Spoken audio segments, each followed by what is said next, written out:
On this episode of my podcast, my guest Ben Hagarty, also known as Ben Real vs. World, sits down with me and we discuss his experience as a photographer, director, editor. Ben's worked with artists such as Beyonce, Jay-Z, Chris Brown, and not only does he direct and edit and work on projects of his own, he also has his own creator group called Black with No Cream and his own podcast where he's interviewed hundreds of guests. I actually was the first episode on there, and we really get into what he's learned about podcasting. How do you find guests? How do you ask the right questions after hundreds of episodes of his own? And also we just get into editing and also networking and just tips for creatives and business in general in the later half of the conversation. So I think you guys are going to really enjoy this. Without further ado, let's get into the episode. What's up, Ben? Yo, I'm glad that we're finally doing this because I feel like we've been saying we were going to do this since like 2016. Yeah, there's so much we could just get into. Like, I hit you up in, I think, 2016, 2017, a couple of years ago, and I think I just hit you up because I saw you were on tour with School by Q at the time, and you were making some cool, funny videos. Your videos are different because, like, I mean, you're a funny guy.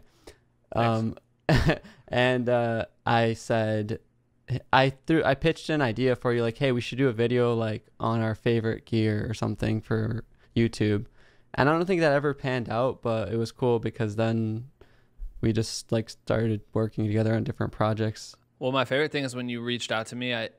Either it was you reached out to me or I reached out to you. However it happened, like I was like literally in Europe or whatever, trying to figure out how to do something in Premiere, and then your video was the like thing that solved my problem for me when I was like making that series for Q. And then I think we started talking shortly after or whatever, and I was like, oh, this would be great. And then I started the Black with No Cream podcast, and you were a guest number uno, and we fucking talked for 3 hours straight. Like that's like a classic in the Black with No Cream community because everyone's heard us talk for 3 hours at one point in time. Yeah, I mean, we still get tweets about that episode, which is crazy. I know, I love it. So I wanted to just jump right in and ask you. So now, since that episode, that was episode number 1, we were just figuring it out. That was really cool. You've done hundreds of episodes since then. No, what are you at now?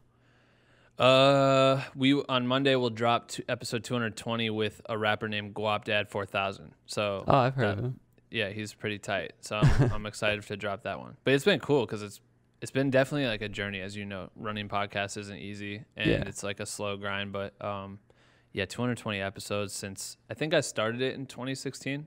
That had to have been the beginning of it.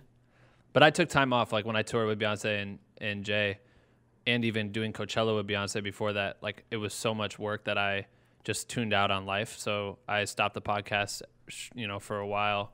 And then finally after tour, came back and just hit it hard and just stayed consistent. We were doing like 9 episodes a month for a long time, and just recently switched it to just doing 1 a week, just so we could have time to breathe and properly promote the episodes. Because it's like we'd put one out and be like, yo, this episode's out. And then we'd turn around 3 days later, yo, another episode's out. I'm like, man, there's so much amazing content. It's like, I don't know if it's doing justice to each episode. You know what I mean?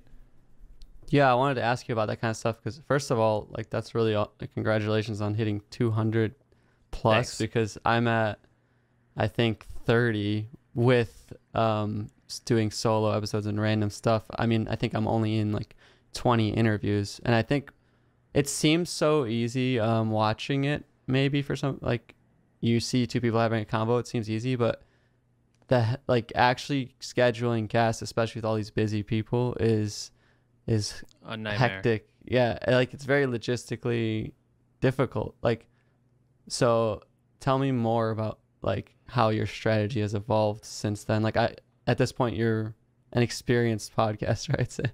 Thank you. I agree, and I think that's probably the biggest like push the biggest push towards burnout that I've experienced on podcasting is the logistics of booking guests and making sure that you can like juggle their time, but also have enough time to get the content curated, and then making sure you hit the deadline. I have this like weird phobia of not missing our Monday release time. And so I just feel like if we start skipping a week or two, like it'll just hurt the overall show. And, like I'm excited to look forward to content. If it just disappears randomly, I'm like, what the hell? Like I'm bummed, So we try to stick to that, but I don't know. I mean, at the beginning too, like you said, like it's so much work. And like when I interviewed you, it's my first episode. I'm terrified. I've never really interviewed anyone for fun, and also to hopefully help educate creatives and share someone else's, like I'm sharing your story and you're this viral sensation on YouTube. So I'm like, I need to do you justice, right? So I'm digging as deep as I could, and I had like a Word doc that was like pages long of just things. And we talked about like you folding towels and shit at the gym for like 30 minutes probably, like stuff that's like, all right, it's cool for us like in a passive convo, but people listening are probably like, yo, what are these dudes talking about right now? But like I wanted to make sure I hit every lane, and now I don't know, I've developed the skill I think a little bit better. I've become more like confident in interviewing people. So some of the times I mean we prepare in a different way now, which is cool, and I think our show's super tight now compared to what it used to be. We have like a cool format. We build like a run a show every episode, and I try to make sure we're curating like the best messaging at the beginning. So if you're new and you're listening, you're my fan or whatever you want to call it, you're my listener, and you don't know who the guest is, I want to be able to tell you in a nutshell, like, yo, this is who this person is, this is what you stand to learn, like sit back and just trust me, like you're gonna want to hear this episode. And then just, you know, making sure it's a banger every time. It's not easy, dude. Like running podcasts is not easy. Yeah. Well, there's a bunch of people, especially like younger people, I feel like, that are seeing podcasts get super successful in different formats. Like you have the interview format. Then you also might have like a more conversational style with maybe like a couple hosts talking about popular topics. Let's like give some valuable info for someone who might be like a beginner podcast, someone who wants to start a podcast. Like you said, you've narrowed down your process. Like I'd love to touch base on it, because I don't think you've probably addressed this kind of like knowledge that you've built. Like, first of all, how do you decide who to interview? How do you hit them up? Like, is there an email? Let's start with that, I guess. Yeah, I think, well, the number one thing too for everyone that's listening that's considering starting a podcast is like, why? Why are you starting this? Because I know it's very cool to have one, and I feel like everyone I meet now has a podcast, and I get it. Like at the same time, I was just curious about people and wanted to learn more about people. And I found episodes from other podcasts that dove deep into people's lives. I think the first podcast I ever like got really turned on to was a Kid Cudi interview on Joe Rogan. He talked to him for 3 hours long. So I think that might have made me feel more comfortable to do that with you. You know what I mean? But I was able to listen to this person that I love and I've supported, like cared about their music for so long, for 3 hours. Like they really talked about random stuff where I got to understand who this person was. And I thought that was so unique. And so for me, it was like, all right, that's cool, but like, what's the layer on top? And for me, it was like education, like how I get so lucky to meet so many cool creatives behind the scenes, like on set, on tour, whatever it is. And we have great conversations. So I'm like, I want to be able to bring that into an audio format so people can listen to it, because I learn every time I talk to somebody. I'll learn every time. We talked on the phone the other night about YouTube shit for like 20 minutes and I learned so much. So it's like, those conversations are so key, and I want to share that, so I give that back. And so that was our main focus, was like, let's make something that is going to be cool to share a story, but also let me try to squeeze elements out of that person to give them, you know, to give the listener some gems, some jewels or whatever, like some tips, tricks, whatever I can find throughout each episode. But so the why is the most important thing, is just like understanding why you're doing it from the jump, because you have to understand this is a heavy workload, and it takes a lot of time and coordination, and you know, eventually you try to build a team. And I now realize that, who knows what your question was that I'm answering, because I think I'm all over the place. Well, to follow up on that, that's super important. I remember when I started my podcast, it was, my why was the same thing. Like I had found myself listening more and more to this format, and also in what I do on my channel, it's like software tutorials. I had no avenue to collaborate with people and build like a network. So I felt like this is perfect, because I can finally collaborate with people, and there's no way we could have collaborated like on how to do something in Photoshop. But it is difficult. Like you said, like everyone has one. It's hard to get views, and it might also be hard to like earn money from it, especially when you're taking so much time, all these microphones, all these things. Like, what have you found in like, I guess, what have been the fruits of the labor of all this? Because for one, I mean, I could share some stories too about like the network that you built, but what in your opinion has been like some of the most unexpected fruits of this, and like some ideas on monetization too for Or like when should someone even start thinking about that? It's like don't even think about that for like a certain amount. We didn't think about making money. I didn't ever think about it making money for like quite a long time until we decided to really double down and like and give it a lot more of our attention. Like I got an office space to record podcasts, and that was probably the first time I realized like, damn, this needs to make money, because it was before it was a passion project of mine. Just like I wanted to help other creatives. I know what it's like to be, you know, living somewhere that maybe isn't LA, or even to live in LA and still be completely confused on how to make it out here, or make it in general as a creative and a freelance creative, and to build a business behind your camera or your computer. And so it was important for me to try to give back, because I saw so many messages all the time coming in to me asking about this stuff that I wasn't doing it justice in my quick like 3-sentence response on an Instagram DM or whatever. And so I was like, okay, if I can talk at length, maybe that would give me the time for someone to actually like really understand what I'm thinking. And that was just to help. I didn't think about making money off it, which I think I love that. Like I didn't start a podcast to make money. You know what I mean? Like I didn't think of it that way. And down the road, you know, we got the office space. Like I said, we started a Patreon at that time, and Patreon was kind of a way for us to be like, hey, listeners, thanks. Like if you like this, there's this like website that helps you support creatives or whatever. If you want to give like $5 a month, that'd be sweet. And so we had enough money basically that I think I came like $200 underneath the cost of the office space.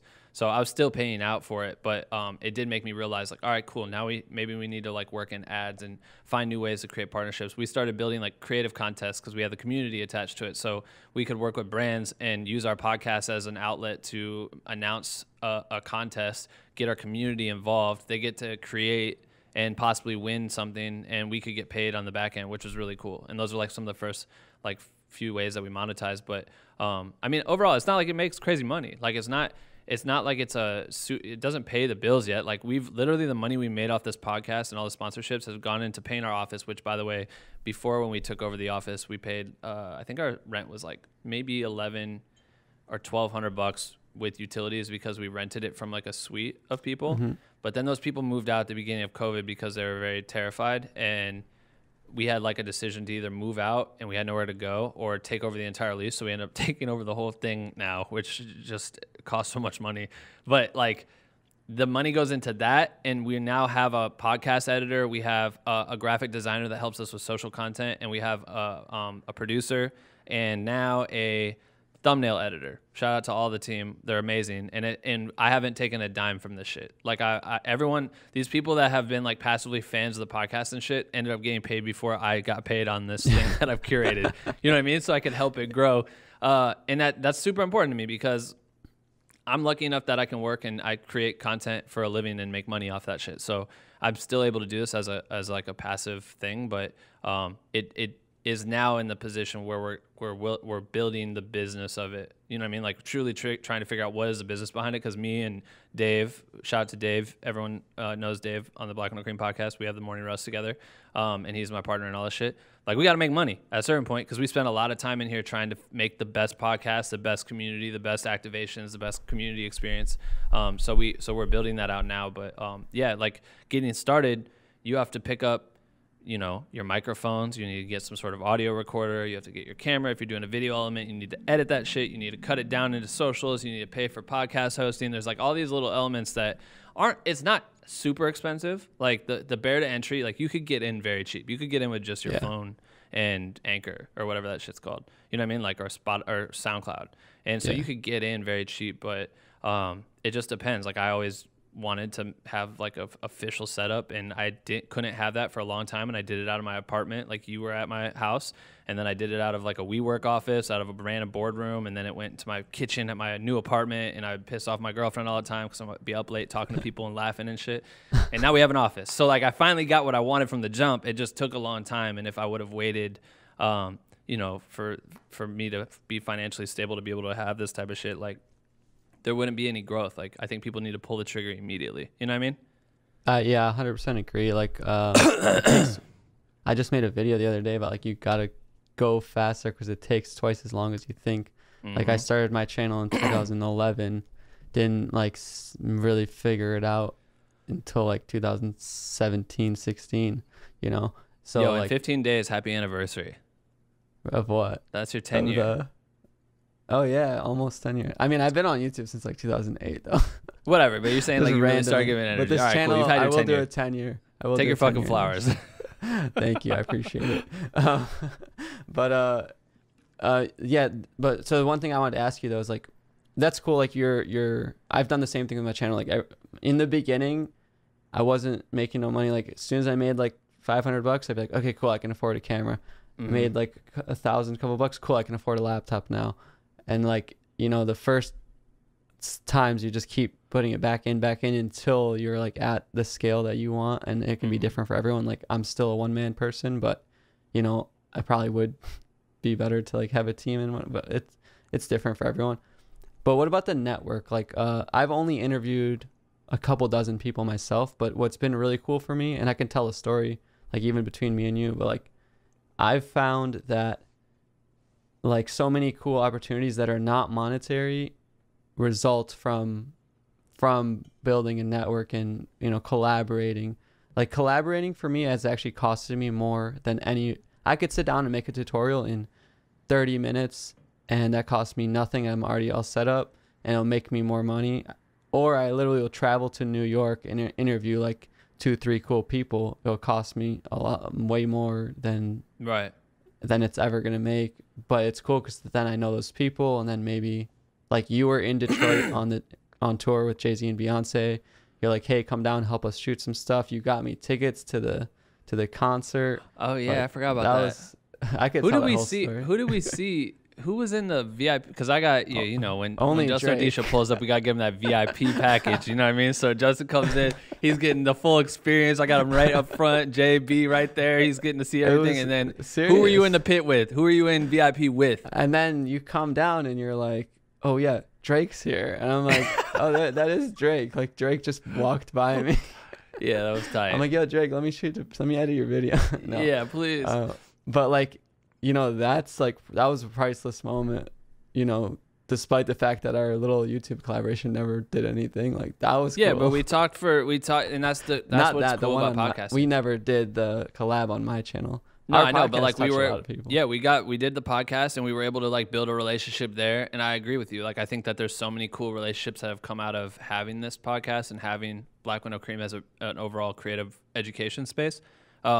And you know, it's crazy how many brands I work with now that recognize Black Window Cream and understand that it's like this bigger thing than just a podcast. Like the fact that I have a reach to multiple creatives like all over the planet and can tap into them at any given time is like really unique to brands. So we've been able to give a lot of exposure to young creatives through Black Window Cream to these bigger brands and get them hired and things like that, which have been really cool. But like personally, it's like, yeah, it's cool. It's easy to connect with people on Instagram and shit, right? Like you and I could have just exchanged some quick like messaging on Instagram and be like, yeah, I know Justin. Justin's my guy or whatever. But like, we don't really know each other. But then we sat down and talked for 3 hours about some shit and then hung out even before and after that. And then have been able to connect multiple times since then where we're actually friends. You know what I mean? So yeah, like to me, like that's so special. And that connection goes a long way because there's like collaboration can happen at any time. Like if you really were like, yo, I want to make a video. It's about this, blah, blah, blah. Can we do it together? And like the chances of me saying yes are way higher than if we just had quick like, yo, what's up? I fuck with your work. Yeah, me too, man. All right, cool. We should stay connected. Here's my number. All right. And then it's just like, meh. You know what I mean? Yeah.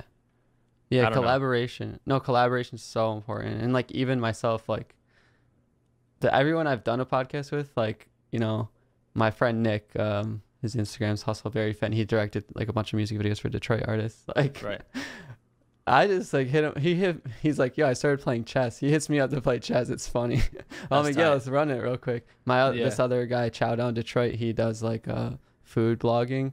The other day I was like, you know, everything's all like COVIDed out. So I'm like, yo, who would I know that like knows restaurants right now? I'm like, Song will know. Like, let me hit him up and ask him like, yo, what restaurant is around here that is not closed right now? So it's like the network is cool because, and then he hits me up all the time and says like, I'm in Photoshop right now and like, what is this thing? What is this effect? And like, help me. yeah, it's like a mutual network. Because you don't feel like, I feel bad. Like, I think I hit you and was like, yo, if I don't want to be that guy that needs to ask you about this shit, but we're starting YouTube and we need your opinion on this. And I guarantee you get that shit every single day, and you should low key have a full-fledged business about being able to critique accounts, because you do well. But like, being able to have the bond there, it goes a long way. And like, yeah, it's cool. Like, we had Joe Larkin on here, who runs Curza, which is like a creative company that they like do a bunch of work for EDM artists. They're the creative. They basically book content creators for these massive EDM artists like Steve Aoki and the Chainsmokers and shit. Like, they help them. And then through him and Danilo Lewis, who is a personal photographer for the Chainsmokers, like, I've had him on the podcast. And so now we're building this, like, I'm starting to get connected to the EDM space, which I wasn't very connected to before. And then Jeremiah Davis, who's that one blonde kid on Instagram, then he was on the show, and like all these people started to, and now we have like a surf group chat, and like we all go surfing down at like Venice and shit. Like, we just mobbed out one time with like 15 dudes just going surfing. It was like the coolest shit, because there's just a bunch of creators just like hanging out, not on some work shit. You know what I mean? Like, and that it's cool. It's cool to have those networks and to be able to travel, and like, oh, cool, I've interviewed this person, and next time I'm in Detroit, we get to go to the fucking whatever that thing was after the jam session. Didn't we go to jam session? Yeah, that was cool.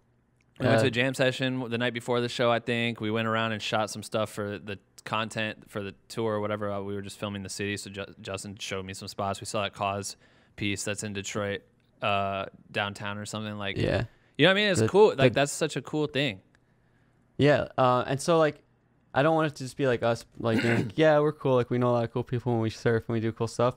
But I'm saying, like, for anyone out there that's like trying to grow, like, I'm trying to like give you some ideas on the cool, unexpected importance of collaboration, because when I did hit you up and when you hit me up, like, I didn't always have like 800,000 subscribers. You didn't always have, like, I was literally your first episode of the podcast. I could tell you were doing cool stuff, and like, I liked your content, but like, I didn't know you were going to go on tour with Jay-Z and Beyonce and like do a bunch of their photo and event. It's like, right. I think too many people try to hit up the person that's like, oh yeah, that person's already popping off, like, right, let me get in cool with them, when they should look to like who's around them like already that's doing cool stuff that might not, be there yet, but like, you come up together. Well, what's crazy is like, that's such a good point, because we'll have, the podcast is getting big enough that we can have bigger guests on the show, which is cool. And they'll be like, oh yeah, I see this is like something like I would be down to get on and my fans would like it or whatever. And we're always thinking like, oh cool, this person's got 1 million followers or whatever on Instagram, or they've done all this cool shit and they have a huge creative cult, and like, if they just push us out or whatever, like, this is going to do well for our podcast and we'll get new listeners. But the crazy thing is that those people rarely ever share anything about the podcast, because most likely they've done like 1 million episodes already. You know what I mean? Like, they've done everyone's podcast. Like, they don't want to keep telling their audience like, hey, I've been on this other podcast, come listen to this podcast. Like, no one, like, they get sick of it. And a lot of the younger creators that are newer, that still done dope shit, or maybe they don't have like such a massive like fan base or whatever, those people end up being the ones that share the hardest and get more views, which is crazy. Like, some of the biggest people that we've had on here have the weakest turnout on, like, it's our listeners that listen to it. But like, the people that you don't expect to be like a big following or whatever, those people share it. And honestly, it doesn't matter. Like, none of that shit matters. It's like, I've been focused on just finding the creatives that have accomplished so much, and I know that they've done enough that I could share those portions of the stories and my audience would find it helpful. But their story may be a little deeper, and learning how they got to that point is so important, right? And when I talk to them about that shit, I always want to make sure that it's just an authentic, real, deep dive into some of the hard turns that they made to be able to get to where they are. And they may get some views, they may not, but overall, like, you may start to fuck with the podcast because you heard it through Justin Odisho, and then you're like, who's Ben? And then you find out who I am, you're like, oh, cool, Ben's done some decent shit in his life.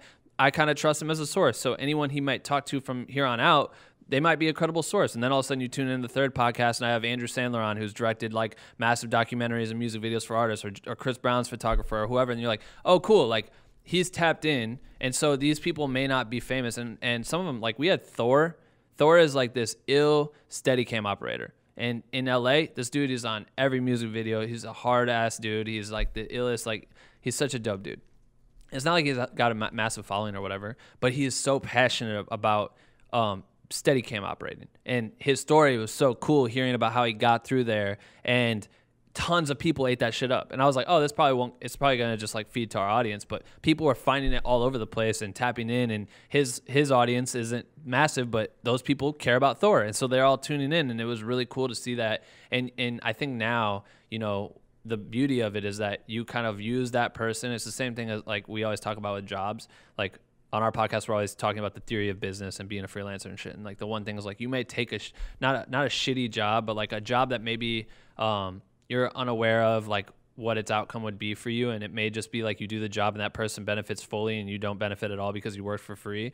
Or that job could turn into 3 or 4 new jobs, or you could use it to turn it into like multiple jobs, right? So podcasting is very similar. Like each guest has a very important role in the navigation to the top. Like me having 200 some episodes is like, wow, they've stayed committed. You know what I mean? Just in general, that means whoever is on this shit, you made 200 episodes. That's commitment to that's not easy. That's multiple days in a row of audio if you play it in a row. You know what I mean? Like that's a lot. So people take it more serious. Yeah, I think like some of the most sometimes we do think like I should get like, if I can get The Rock or some celebrity on, like it probably would do well, but like some of the most viral stuff or interesting stuff even is like interviewing my mom or interviewing a homeless guy or interviewing like regular everyday stories. Like this is how, I mean, you have like those Humans of New York type pages. Like there's something universal about the everyday story, and it's not always like you have to interview the biggest, best guest. Sometimes it's cool to just like interview someone with some cool life experience or approach it from the story angle, like how this person went from being homeless to rich, or how this person went from being rich to homeless, like right, or how this person's homeless and still homeless and has a fucking incredible story. You know what I mean? Like it's all motivational, and I think that's what I love. That's like when we talk about that burnout, it's like there's this need to like always have like top level guests, and you get into that circuit of like, you know what I mean? If you're listening to like The Breakfast Club and they all of a sudden just start having like nobodies, quote unquote, on their show, you're going to start tuning out because you're like, wait, I thought you guys interviewed like top tier rappers. You know what I mean? So you have this like impression that could be like a clapback if you were to have people that maybe some people don't know. But I think overall for me, it's like, I want to create a show that you just trust me. If I have this person on, I know it's because I'm going to bring value to you. Like it's going to bring value to me. And if you like me or you trust me, like if I feel like I'm getting value, it means that I want you to hear this shit. That's why I'm recording it. You know what I mean? And I don't know. I think that's just part of it. Like there's this kid, I told you before we started the show, there's this kid, Drew Sims, on YouTube. I just found randomly just found this dude's channel because I think I searched some shit about tents on YouTube, and they fished me like this cool ass image of a guy in the mountains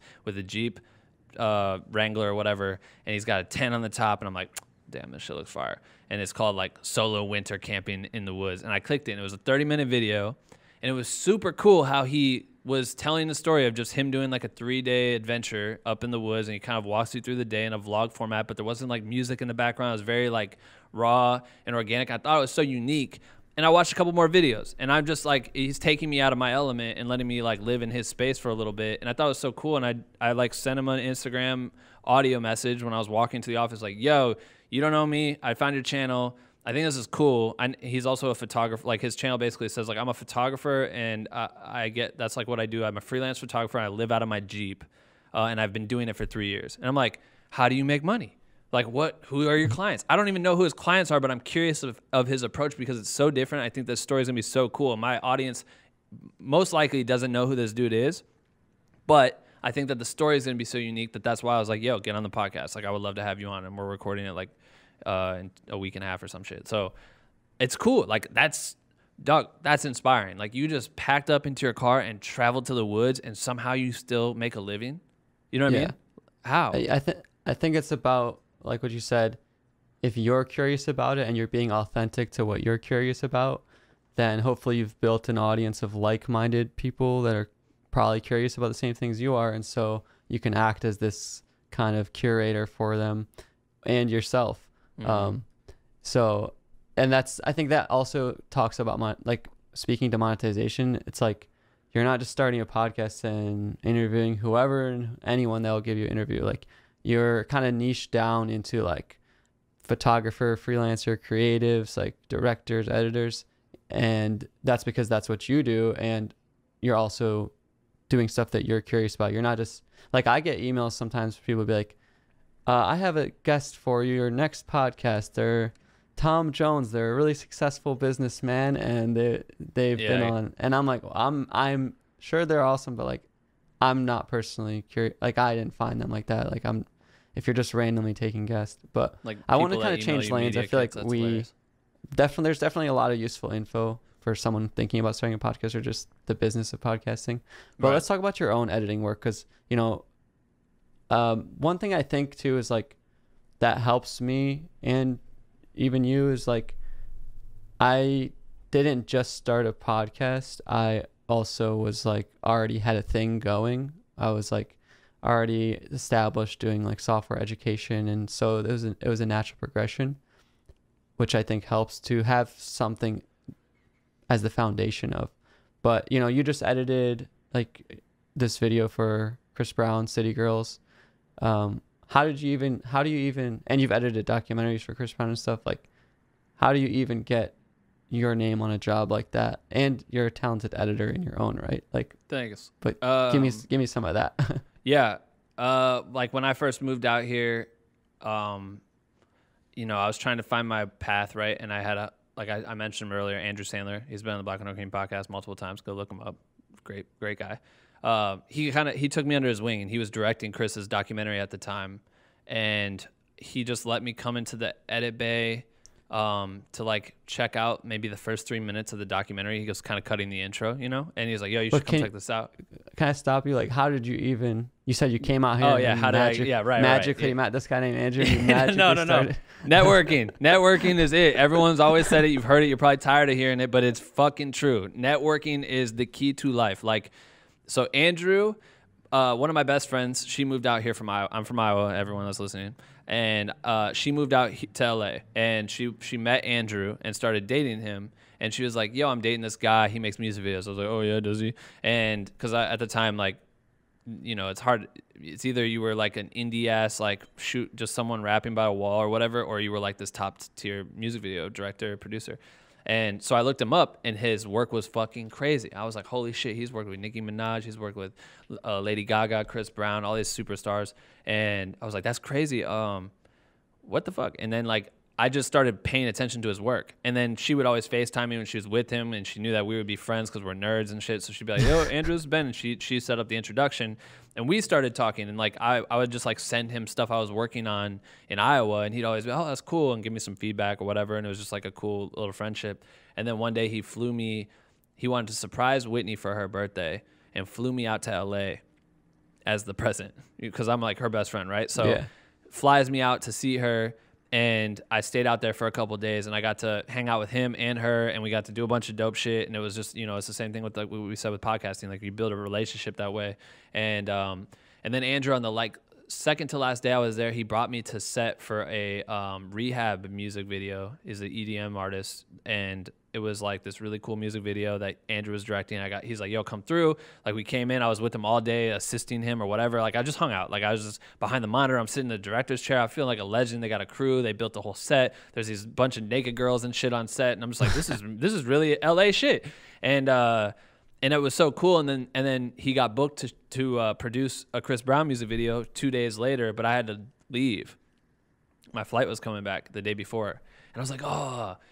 Like, what do? I didn't have no money or anything, so I decided to like just send it with the money I did have left, and I just extended my flight, paid like $180, whatever it was, to like stay longer, and I came to set, but it was like the exact opposite. He's like, "Yo, fly on the wall, don't go sit in the director's chair, that's Chris's spot. Like, don't talk to anyone, really, just be there and just observe, and like, you know what I mean? Like you're nobody here, and there's like 150 people on set, like making this big, massive music video come to life. So chill." And I was like, all right, bet. So while I was there, some people have heard this, but maybe your audience haven't heard it. Like I felt so weird because I'm like definitely not supposed to be there. I didn't know what the hell to do. I like saw the grip trucks pull up and I'm like, hey, you guys need help? They're like, yeah, sure. Random guy, like take this shit over to the G&E section or go put it over here by Crafty. And I'm like, what the fuck is Crafty and what's G&E? And like, you know what I mean? I'm like carrying all this stuff around and just like putting it in the wrong spot and probably getting in people's ways. So I just like literally sat at Crafty and ate like hella breakfast burritos and just tried to like kill as much time as possible so I wasn't in people's way. And I saw this BTS guy, Ryan posted, shout out to Ryan, who was on the set the day before shooting BTS. And I saw him and I was like, yo, are you doing BTS again today? And he's like, nah, I'm doing DIT. He was like managing all the media. And he's like, I won't have time to do it. I'm like, oh man, that sucks. I'm like, did you bring your camera and stuff? He's like, yeah. And I'm like, oh. I'm like, could I shoot a little bit with it? Like, would that be cool? And he's like, yeah, I don't care. And so I asked Andrew, I'm like, yo, there's no one doing behind the scenes. Should I shoot behind the scenes? And then you guys can just have that. And he's like, yeah, sick. So I went from being a fly on the wall to literally like with Chris, like following Chris around and interviewing him and interviewing 7th Streeter and getting, shooting all this shit. And so after that, Andrew edited it. I flew back to LA. I flew back to Iowa. I'm like blown away that I just did that shit. Like, I'm like, holy fuck, I just shot behind the scenes. Like, I used to watch these videos on MTV and stuff all the time. It came out on MTV. I'm like, oh, this is crazy. And Andrew's like, yo, you killed it. Like, you should come back. You should be here. Like, we need you again. Like, we're doing this Ariana Grande project. You should shoot behind the scenes. And I wasn't able to get there. And that's when I realized, like, I need to make a shift in my life and save money and move to LA because now I'm needed and I'm not readily available. So they're booking other people, and that could have been my job. And so, yeah, that's when I came back and I finally decided to move. I saved up money, all that shit, and moved out to LA. And Andrew was working on the Chris doc and still dating my friend. So he's like, yo, you want to come hang out? I came and hung out, and I just started opening my mouth, like, with ideas. I was like, yo, so you're directing this documentary about Chris Brown's entire life. Like, this is going to be massive. Like, he's one of the most controversial, like, pop stars ever. I'm like, we can do anything? And I was like, what if we did this? And Andrew's like, yeah, that's cool. And, like, we started vibing. And then the next thing you know, he's like, come back tomorrow. And I went from this assistant to, like, getting him coffee and, like, refilling the nuts on the table and just, like, Cheez-Its and shit to, like, becoming the assistant editor. And then by the time the doc was over, like, I have a co-editor credit. Me and him edited the film together, and that shit changed everything. Like, I was able to start doing music videos with Chris. I started editing his music videos. I'm doing behind the scenes on all his music videos. I started working on other projects that they were doing for other artists and shit. So, it really was being able to network. But I knew the value right on, like, at the beginning. I'm like, wow, Andrew's so creative, and I don't know anyone like that in Iowa. Like, it feels so cool to know someone that's in the industry doing this shit.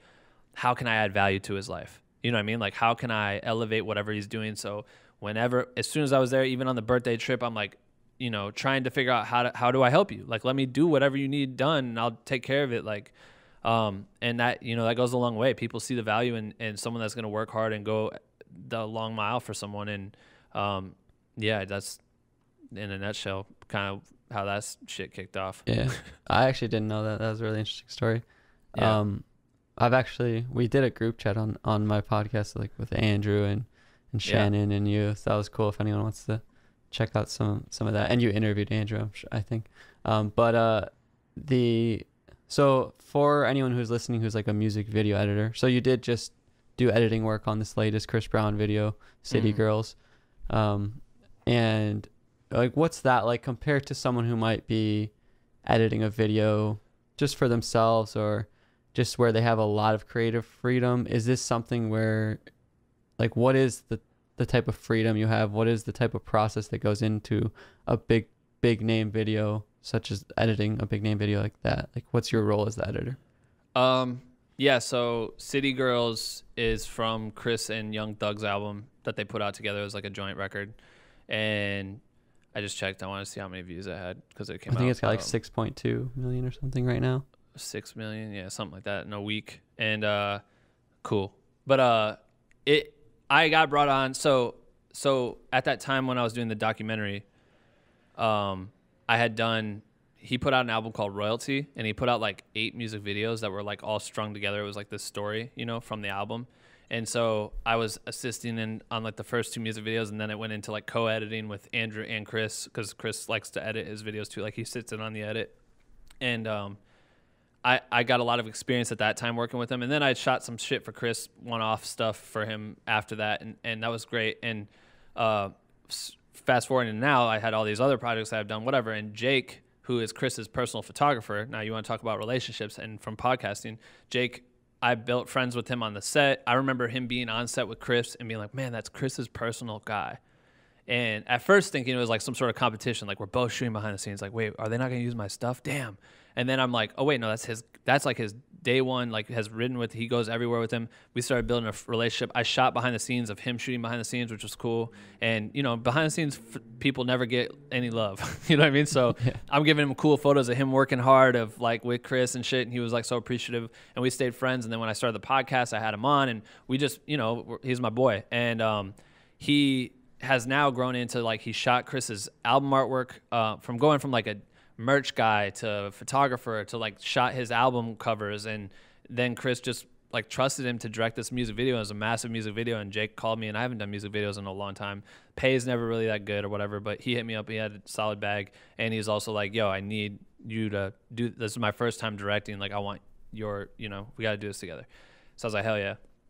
And so my role was I edited the whole thing. Like I had to, you know, they shot this video in downtown with COVID and all the bullshit you had to deal with out here. It's like way harder to navigate, not bullshit that we have to be conscious of COVID and follow the guidelines. I totally agree with following the guidelines, everyone. Wear a fucking mask. But it's really difficult to do the videos. You have to spend a ton of money on COVID testing and having COVID monitors and all this shit. So they pulled it off and were able to do it. And they shot this really cool video. If you haven't seen it yet, check it out. But it's like this old like 1940s, or I don't even know the date, but like gangster, like mob shit, tons of guns and all this stuff.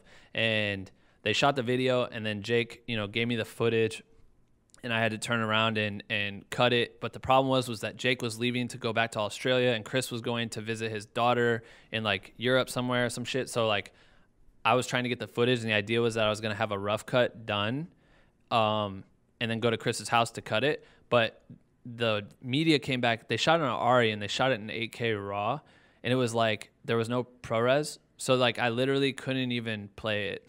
Like it was you literally can't even scrub to find a frame. It was like so bad. So we had to do all these other steps to have it like sent to a render farm and like render out and shit. And so by the time I got it, they were already gone. So I just did a cut. I just did like a full rough cut, and just off of my experience working with Chris, and I know what he likes, and tried to get his dialed to that with Jake's notes, and me and Jake sat through it.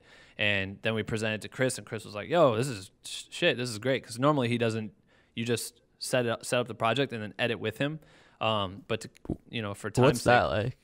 Like, what type of direction does he like? Does he say, no, I don't like the way I move my dance? Yeah, he's great. Right there. I mean, he knows, he's so talented and understands his every move, and he'll remember everything he did on this day. So he'll go and find it if we, you know, so he just likes to see all the options. And, you know, if it's a performance and you shoot it 3 times, you're stacking the performance on top of each other, and you're saying like, all right, cool. Like what's for this, you know, one line, what are all the options I have? And so it's like, just like demoing it. All right, you see all these and you're like, nah, I like that one. Or I'll be like, oh, what if we blended that one with this one? Or, you know what I mean? So it's like this collaborative effort, but he likes to see it all the way through. But that was, yeah, I did that whole stab at it, and we played it for Chris. But the hardest thing out of all this shit was doing it 3 different countries on Zoom, coordinating time zones. And Chris is also a superstar, so like sometimes he may be busy and shit. So we finally got it set up, but I had to hook up my DSLR with my HDMI through the Elgato cam link to run into my computer, just to be able to point my fucking I should have done this shit on OBS. I now have learned that I probably could have made this easier on myself, but I had this on a tripod, like literally in my lap almost, pointing at my program monitor on Premiere, so he could see the playback, because it was too laggy doing screen share.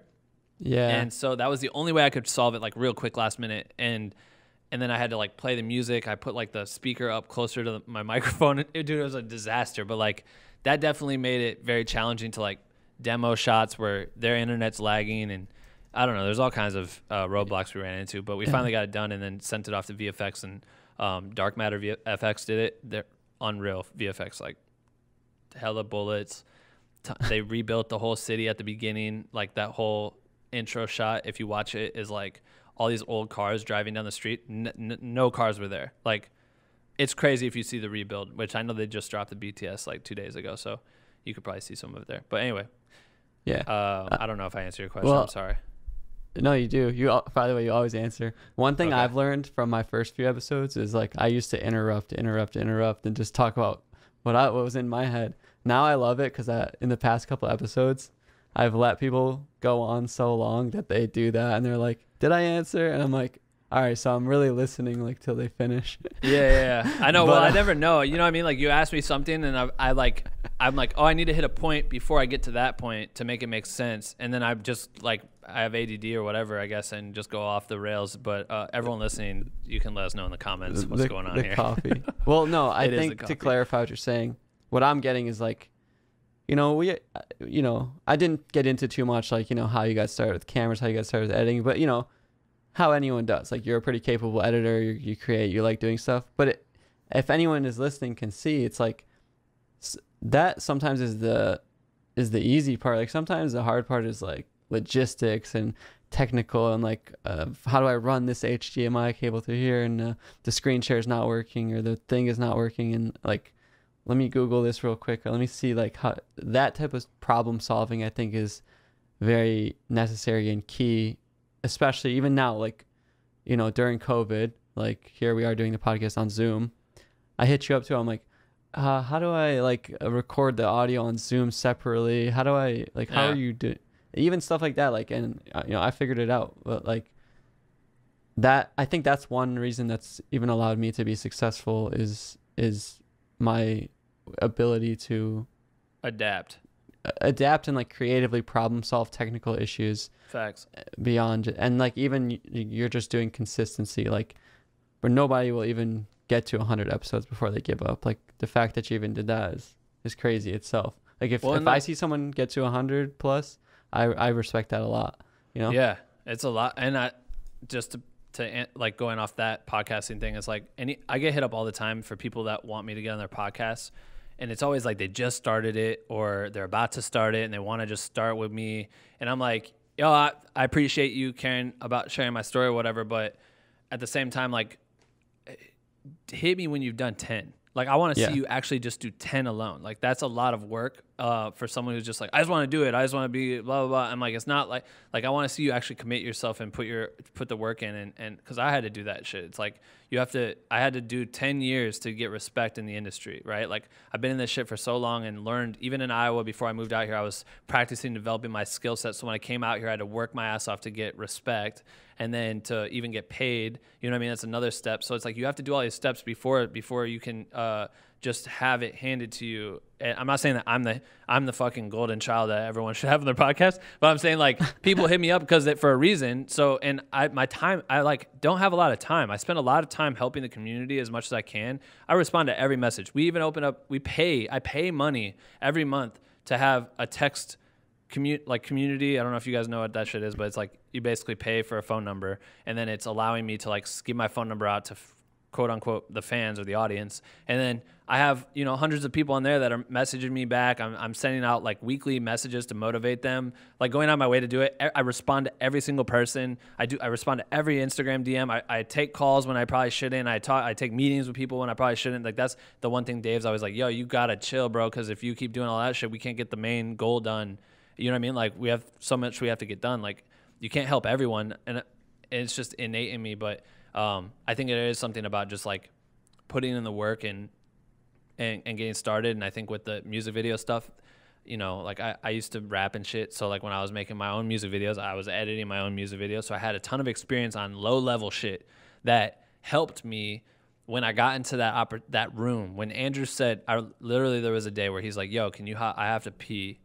Can you hop in with Chris and just do this one thing that you do? It was a speed ramp because speed ramps were like my fucking sauce. And he's like, can you do a speed ramp and like help it? And I sat in and I did this shit, and Chris was like, hell yeah, that's what I was looking for. I was like, all right. And then Andrew came back and he's like, yo, you're good, just keep working. And I was like, all right, sick. And I kept editing with him, which was high pressure. Like there's the homies in the room, everyone's chilling in there, they're very determined. Like this is it costs hundreds of thousands of dollars or whatever. Like, and Chris's time way more value than mine, right? So like, it's important to be on your shit and understand how to handle it. And then, yeah, like you said, creatively adapt. Like the music video, City Girls wouldn't be out right now if I wouldn't have come up with way to edit until now, like until Chris came back to the country or Jake was able to come, you know what I mean? Like we couldn't have edited until we were in person again, but we found a way to do it, which is cool. And I think just being able to get into the room and being able to handle your candle is like so important to, you know, just know your shit and trust yourself. And that's what should allow you to take that next step to go and tackle jobs and book yourself, right? Like you trust that you know for a fact you've done a million of these things already, just no one knows about it. So when you get in that room, you're ready to pull the trigger and show people your talents and your aim. You know what I mean? Yeah, like the practicing like free throws in the gym, and it becomes natural. Like you've done it thousands of times. But yeah, and like you said, another point with podcasting, I think like one thing that when I was beginning, it was hard because I would have a list of questions, and then you realize when someone starts talking, they come up with all these cool stories, and like you're saying all this stuff. I found that it's cool to like actually listen to what they're saying, and then I could be like, oh, Chris was sitting in with you? Like, what's that like? You know, like I didn't have that question planned, but like I found that helps. That's a great tip. That's a great tip. But I guess, I mean, we could talk about so much stuff. You've done so much different stuff, but there's one last thing I want to talk about because this is kind of the last thing I remember working with you or meeting you up on was when you were on tour with Jay-Z and Beyonce, which definitely it wasn't just you. There's like tons of people like on the camera crew side, but you and Dave were there. That has to be a really high pressure environment. I seen pictures you put on Instagram, like you had this heavy ass gear and these backpacks and vests, but like you're in the background a lot of these high performance dance shots and fireworks on the stage and like getting the shot. What are some challenges that you had to adapt to like on tour, or some things that people wouldn't expect on tour life like that? It's tight because like we're just gonna start releasing our YouTube, you know, like the reason why I hit Justin up like earlier was because we just started like re-engaging with our YouTube and trying to create more content that's like short form that would answer questions like that. And the one that we're going to drop on this week is with Danilo Lewis, and it shows like what it's like working in a production in an arena with the Chainsmokers. And it's the same thing that like I just watched it back because I was trying to think of like how I wanted to edit the intro. And it's cool because it's like there's so much you don't know when you get to that level.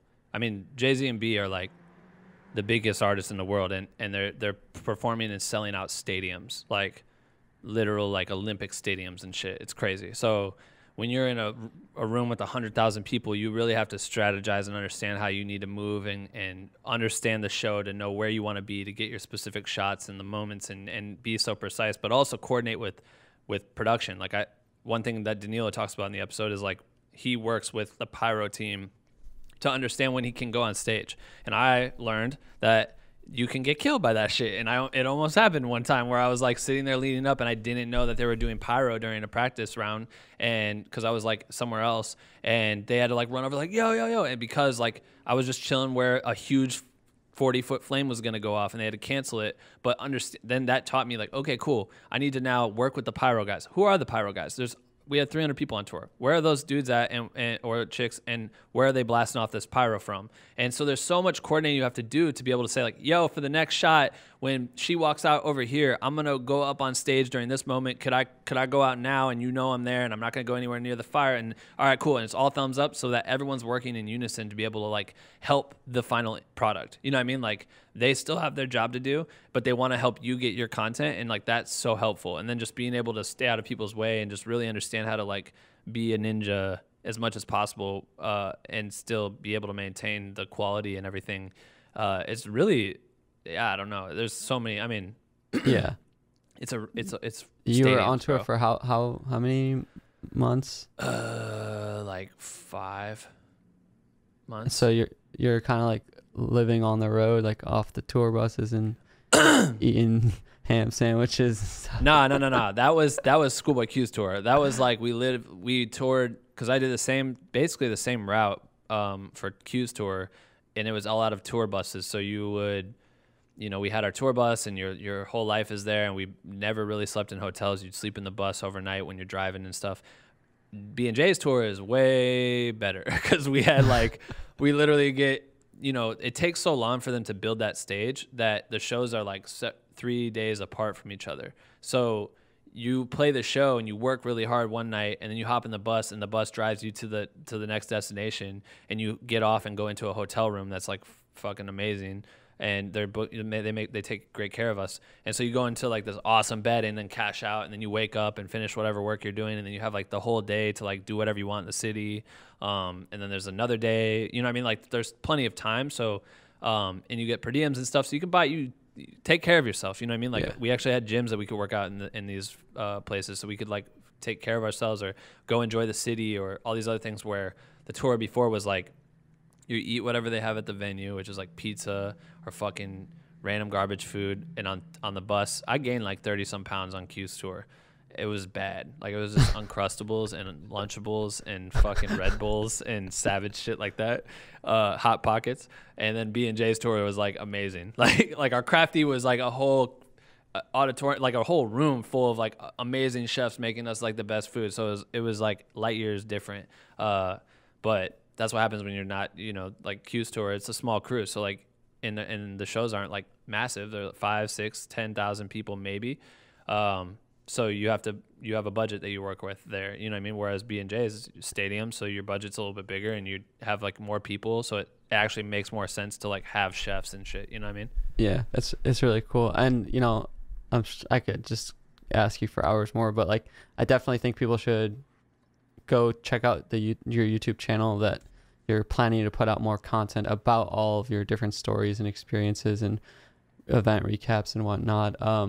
And you do have this community creator group that's on Facebook and Instagram, Black with No Cream, or BWNC. I'd recommend everyone check that out, because like, you know, I have like channels like mine or other creators, like we're individual creators, and there is a community of like-minded people in our comments and around our videos and pages, but it's not one like in Black with No Cream. I think it's cool because they're not like all following one top person. It's like a community where they can all collaborate together.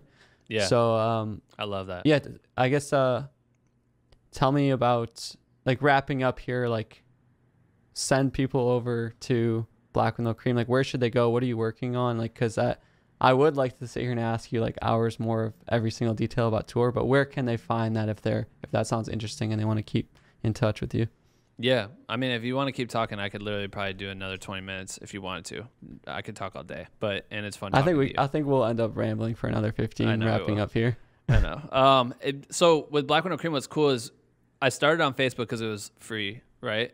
And I hate Facebook. So currently, I'm trying to actually build something new to move everyone to that and get off Facebook, so we can have our own, like, a way more organized, beneficial community for everyone to like be able to navigate and have multiple rooms in the space. And so that's like something that's new in the works. But in the meantime, you should definitely join the community and just hop in, and then that way you can get notified when this new thing rolls out. So bwnc.com/join. It's bwnc.com. Just you'll find it there. It's easy. But what I love about it is like the way people connect with each other, like, and how like micro communities are happening in these different cities, because people hop in, they realize like, oh, you're from Atlanta too, or you're from wherever. Like when I'm on tour, this last tour, I started it after Q's tour, because I was like, everywhere I went, there was people coming up to me, talking to me about my videos, and like they're creators too. And I was like, that's so cool. And then I get all these messages. So I started the community after Q's tour. When I went on B's tour, I'm going to these cities, and people in Black with No Cream are hitting me up like, yo, we should do a meetup here. We should do a meetup here. And I literally am in Amsterdam. I've been in Amsterdam one other time, and I didn't really do shit. We like walked around like the fucking red light district and all that shit, and went to a weed shop with Q. And then other than that, I was in a bus like mad far away from anything, so we didn't do anything. My second time in Amsterdam, I have like 4 or 5 creatives from Black with No Cream linking up. None of them know each other, but we all came together and got coffee for like 2 hours one morning. And it was so cool seeing one person say, I do this, I create videos. The other person's like, I edit videos, or I do, I sell, content, whatever it was. They both do things that would accompany each other really nicely, and they came together like, yo, we should work. I could hire you for these projects. And I saw people come together in real life, you know what I mean? And it happens all the time on in the community on the internet, but it was wild to see that shit in real life and see people actually come together. And that's what I love so much about this. And, you know, after this whole COVID shit's over with, like, we want to start hosting real like seminars and bringing people together and having panels and letting you hear from like top level people and be able to mingle and meet with each other and introduce your shit to brands and all this shit. Like, there's so much more I want to do with it moving forward. But right now it's like, how do we help you?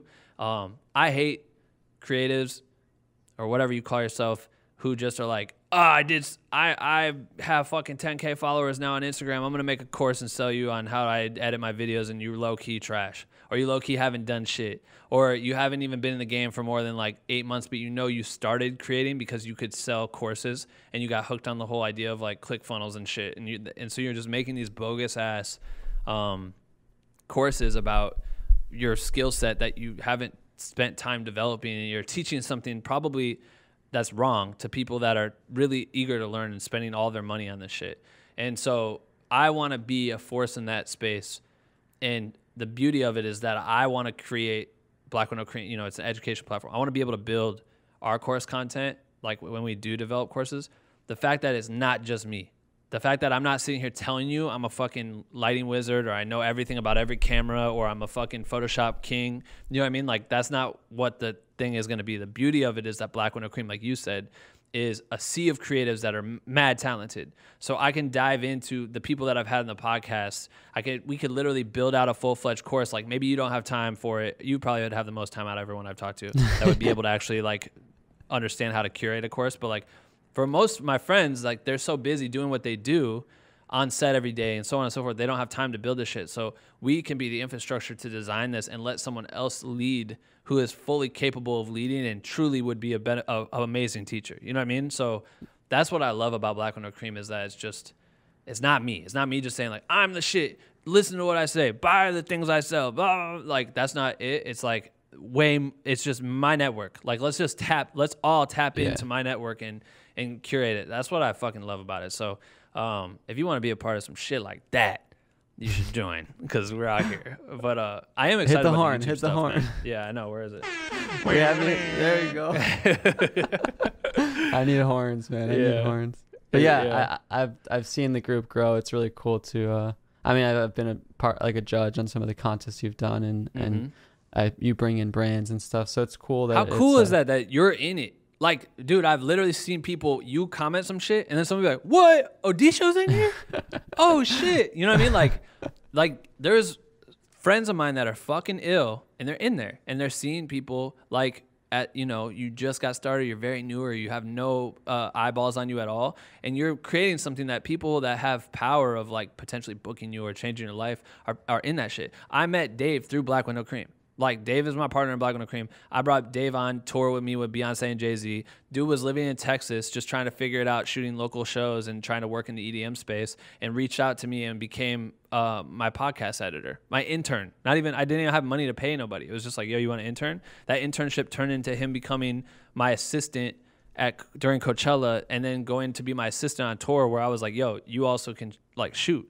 Like, I want you to be able to shoot with me and, like, curate content. Like, you don't need to carry my bag around. Like, carry your camera around and get content. And it turned into us like building this really cool team together. And that came from Black Window Cream. Like, I would never have found Dave without that shit. You know what I mean? That's crazy, right? Yeah, shout out to Dave. That's Dave Malave. Yes. Malave. Yeah, find him on Instagram. Because we mentioned him so many times. Yeah, Dave's cool. I met him too. And I met him too. We all hung out that one day in Detroit. I think the number one kind of thing I'm pulling from all of this is, like, just that power of planting those seeds and unexpected, like, if you just give and you network, and not to seem like one of these, like, coaches, it's like networking is important, but, like, just the cool it's way so important. That, like, our mind doesn't understand how complicated some relationships, like, our mind can't predict the future. Like, we will never be able to realize, like, oh, in 4 years, like, someone will have invented this app, and then you'll be on the app, and then Dave will be there, and then you guys will meet this person. Like there's something crazy that happens when you have the connections and the actions of dozens of people all working together that one person could never predict the possibilities and the outcomes from. But it's cool to be in there and like planting seeds and collaborating and helping people. Yeah, I agree. I mean, that's been the whole mentality, is always like say yes till you can say no. And by doing that, the benefit is that you develop your skill set, you grow your resume, you grow your network, and then that puts you in a position to take jobs that then make up for all that shit. You know what I mean? Yeah. Are you just flagging me down? No, there was a fly or something. There was a dust bug? bunny or something. I was like, what is the signal? I'm not reading the smoke signal. My bad.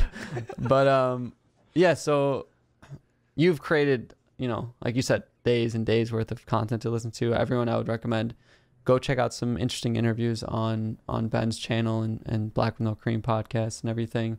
If you've found this train of thought interesting and you want to keep checking out different cool creators.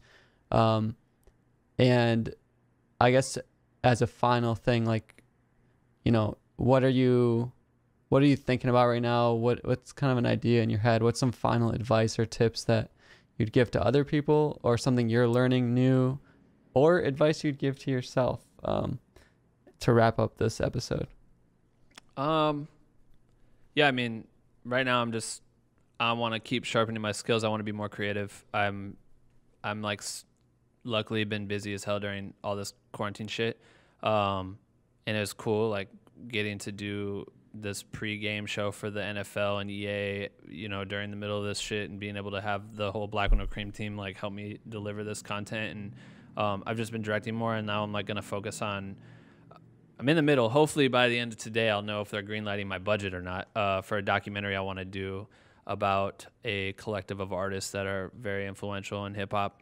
I won't tell you much about that shit else outside of that, but like that's going to be like several months of work for me, which will be, it's a really cool story. So I'm inspired by that. And just I think like overall, I want to leave you with the idea of just being a fucking good person. Like if you can be a good person, like the impact you will make and the way that turns someone's head towards you will go a long way. Like just being helpful, going above and beyond. You're not better than anyone. They're not better than you. Like just try to work your ass off in any environment you get in.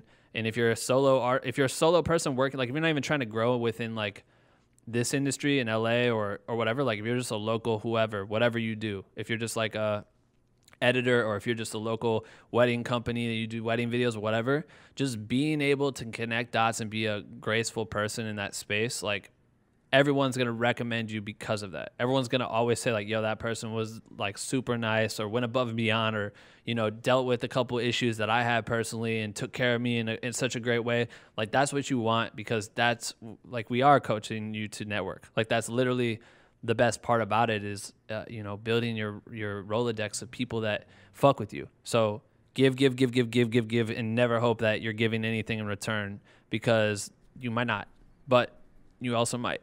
And when you do, you're gonna be like, oh shit, that was totally worth it, or that was really cool, or I have no idea where that came from, because you just like lost track of all the people you gave to.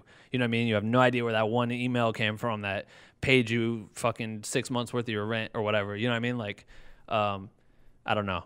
I don't know if that. No, I mean, you embody that in my personal experience, because like I've worked with dozens and dozens of people, and sometimes it's not always like the easiest hitting up certain creators, and some people have egos, or some people have like managers and brands, and like one thing that has always stood out to me about you is like, man, Ben's really nice. Like, oh man, Ben got me tickets to that concert, he didn't even have to do that. Or like, oh, but like stuff like that. And I feel like even in my own channel, of course we all want to make money, we all want to make a living, we all want to be successful and get views and stuff like that. And at first, like those goals are like priorities a lot, but the more and more years down I get into this, going on almost 10 years of the anniversary of the channel,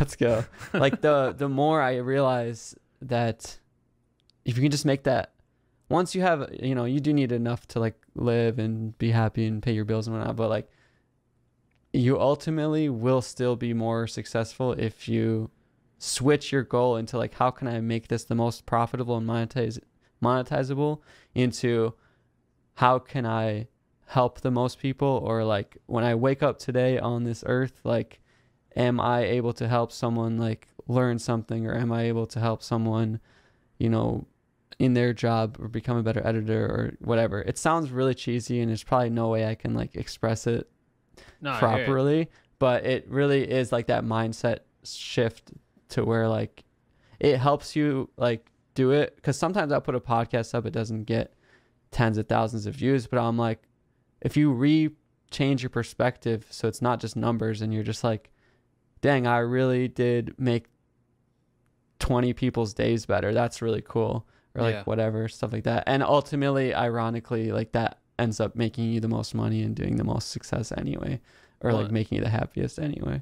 And that's the gas, right? Like that's the gas we need. Or in this new Tesla community I'm fucking with, it's the kilowatts. But like you need to like, it helps getting people to just hearing from people, like being able to hear from your community, and like the impact that you get from that is so cool. Like that shit, every time like I'll just get a message and you almost kind of take it for granted after a little bit of time.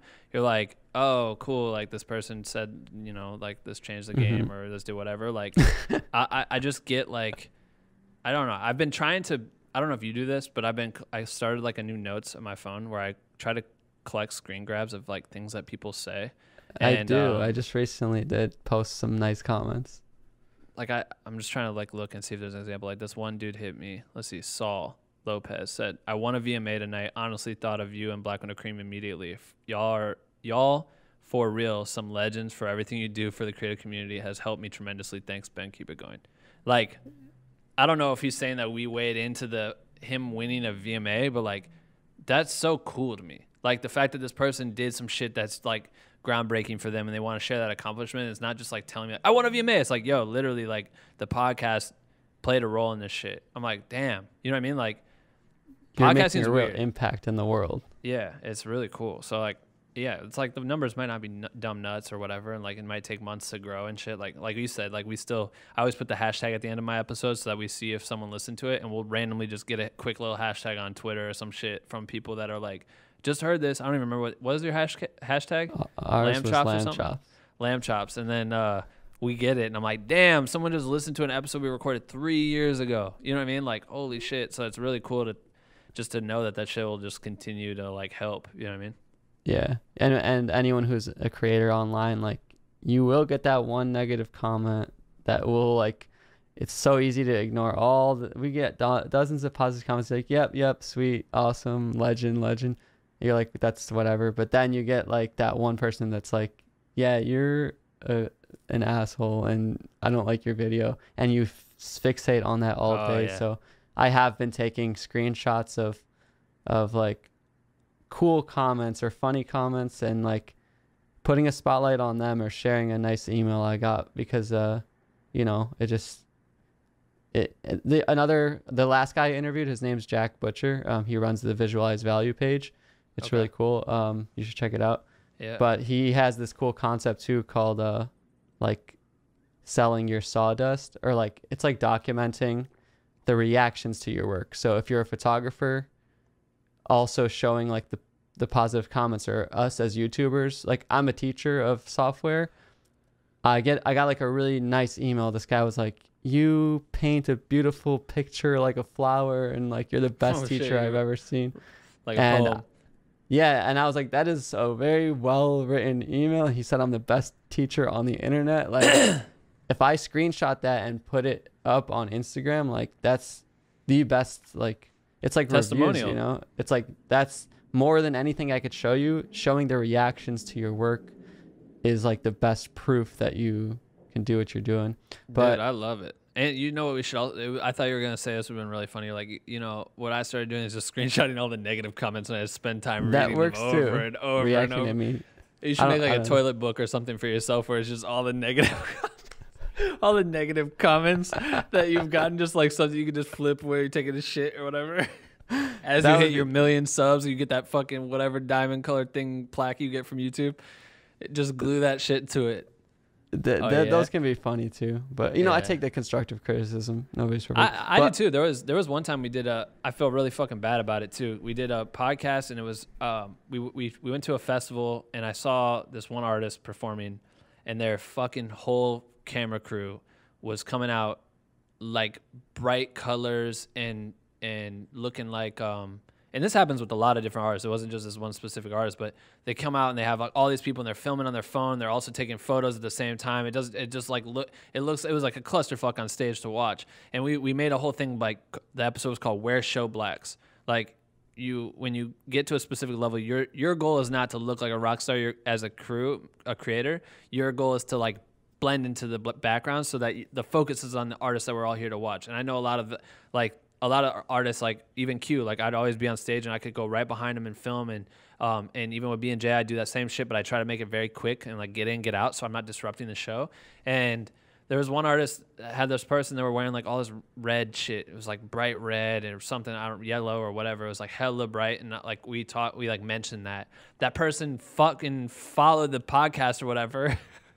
It was like, yo, that was me that you were talking about, blah, blah, blah, and like went off, and like they even said that I was like confusing them for someone else, so like my facts weren't straight, and I think I like quoted it as like the specific artist. So like that wasn't even me, like I was that person. Like, well, you're kind of like twisting two things, and whatever it was like my information was bad because my memory is just shit anyway. Where I was like, damn, fuck, I shouldn't have said. It should have just been a generalization of all artists and all creators that might do this, and not specifically call out the one instance, and then I made someone feel bad. So I apologize, but also I don't think I was wrong. I think it was you, and I saw you the whole time. But you know what I mean? But I still feel bad. So like there's a way to like, it was good. Yeah. It was good feedback where I'm like, I should be more aware of when my words have power, I guess, or whatever. So like make sure that it was good feedback. I don't know. I like to pay attention to that shit. Yeah, I don't like arguing with anyone. I'll just sometimes they're right. Like I do need to speak up. I do sound like I'm mumbling. But yeah, anyways, I think we could wrap this one up here. Ben, thank you so much for taking your time to come on the show. Everyone, thank you so much for listening. If you want, you can check out the video of this on YouTube, or you can listen to it on iTunes, Spotify. I mean, if you're at the end here, that means you already listened to it. But, yeah. Give it a all rating, the future episodes. Comment, reach out to us, and definitely go follow Ben. I'll leave all his links, Black with No Cream, and you can check him out on YouTube, iTunes, all that as well. Dude, Justin, do a solid for him, all right? Because running podcasts is hard, and it doesn't take fucking much because you just listen to this, and if it was free and it was easy for you to like engage with or whatever, comment on his shit, go subscribe to the channel, turn the notification bell if you're on YouTube, go to any podcast app that you use, but subscribe, motherfucker, and download. But then also go to Apple Podcast. It's not that hard to do this shit. Go to Apple Podcasts and leave a fucking 5-star review and just tell people who might trip on this shit, like, Justin's episodes are awesome. I learned X, Y, Z. And just say that real quick. It's fucking not hard. You know what I mean? Like, please help the squad out here. That's all you got to do. It's easy. Like, fuck. Awesome. If you do that, thank you. And yeah, we're really easy to reach. If you ever want, hit me up on Instagram or shoot me an email too. So cool. Thanks so much for listening. We'll see you guys in the next one. Boom.